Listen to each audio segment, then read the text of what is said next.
The Hathras case is being heard by a Lucknow bench of the Allahabad High Court. Testimonies of the victim's family have been heard. The government officials, of course, are presenting their point of view. Now, what is it that the court is examining? Let me break it down for you. There are three things that the court is examining here. One, whether fundamental rights and human rights provided by Article 21 and Article 25 of the Constitution have been violated.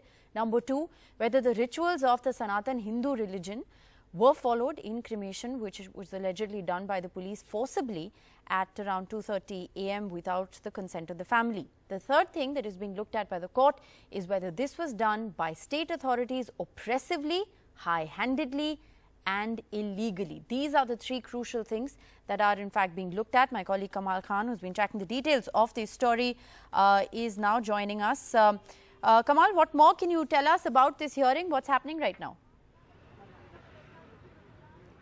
देखिए, ऐसा है कि high court में अभी भी hearing अंदर हो रही है. बाहर पुलिस की थोड़ी हलचल जब बढ़ती है तो यहाँ लगता है कि शायद अंदर केस ख़त्म होने, हियरिंग ख़त्म होने वाली होगी, लेकिन अंदर किसी को भी जाने की परमिशन नहीं है.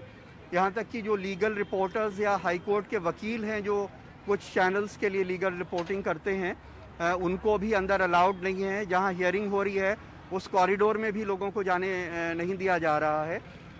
जो फैमिली हैं उनकी टेस्टिमनी ख़त्म हो चुकी है और उम्मीद ये की जाती है कि शायद उन्होंने उनके साथ जो बेटी के साथ हुआ उसकी शिकायत की होगी, क्योंकि हाथरस से सुबह चलने से पहले उन्होंने हाथरस में मीडिया को कहा था कि हम कोर्ट को ये बताएंगे कि हमें अपनी बेटी का मुंह नहीं देखने के लिए दिया गया, हमें उसका क्रेमेशन नहीं करने के लिए दिया गया, और पुलिस ने जाके अपनी कस्टडी में बॉडी को लेकर के उसको जला दिया.